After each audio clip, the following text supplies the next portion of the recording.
क्या आप जानते हैं कि जिस थाली से आप खाना खा रहे हैं उसमें परोसा गया अनाज आपको जीवन दे रहा है या धीरे धीरे मौत की तरफ धकेल रहा है? आज हम बात करेंगे उस महान आदिवासी संस्कृति की जिसने हजारों सालों से इस धरती के असली खजाने यानी देशी बीजों को बचाए रखा है। देवमोगरा माँ, जिन्हें हम कनी कंसरी या बीजों की देवी के रूप में पूजते हैं, उनका इतिहास महज एक कहानी नहीं बल्कि पूरी मानव जाति को बचाने का एक महान अभियान है। आदिवासी समाज का इतिहास गौरवशाली रहा है। उनकी रीति नीति प्रकृति के साथ युद्धी है, लेकिन अफसोस कि आज हम उस विरासत को भूलकर हाइब्रिड और केमिकल के जाल में फंस चुके हैं। मैं आपका दोस्त डॉक्टर भाविन कुमार शांतिलाल वसावा, भरूच से। देवमोगरा माँ का इतिहास हमें सिखाता है कि बीजों का संरक्षण ही असली प्रकृति धर्म है।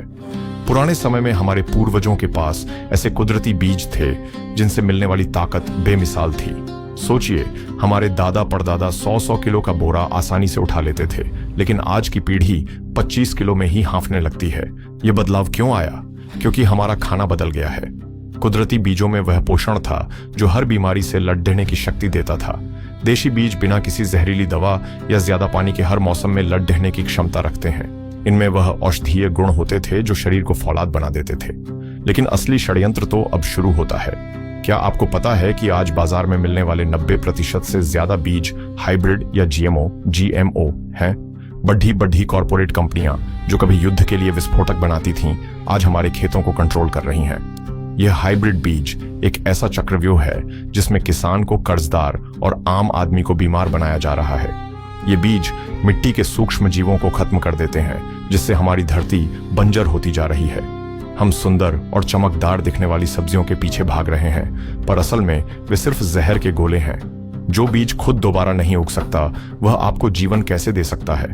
अब समय आ गया है कि हम जागें। देवमोगरा माँ की प्रथा को सिर्फ एक त्योहार तक सीमित न रखें, बल्कि इसे एक जन आंदोलन बनाएं। हमें अपने पुराने और कुदरती बीजों का संरक्षण करना होगा।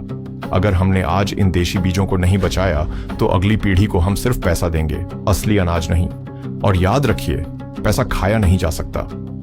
हमें खेती में फिर से उन्हीं पुरानी विधियों को लाना होगा जहां गोबर की राख और मिट्टी के बर्तनों में बीज सुरक्षित रखे जाते थे।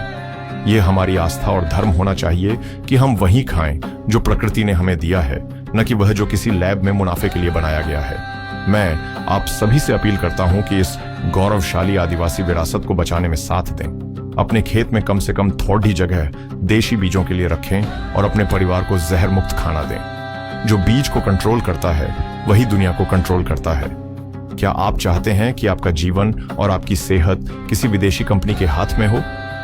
फैसला आपका है। देवमोगरा माँ की कृपा हम सब पर बनी रहे और हमारी धरती फिर से असली अनाज से लहलहा उठे। मैं आपका दोस्त डॉक्टर भाविन कुमार शांतिलाल वसावा, भरूच से।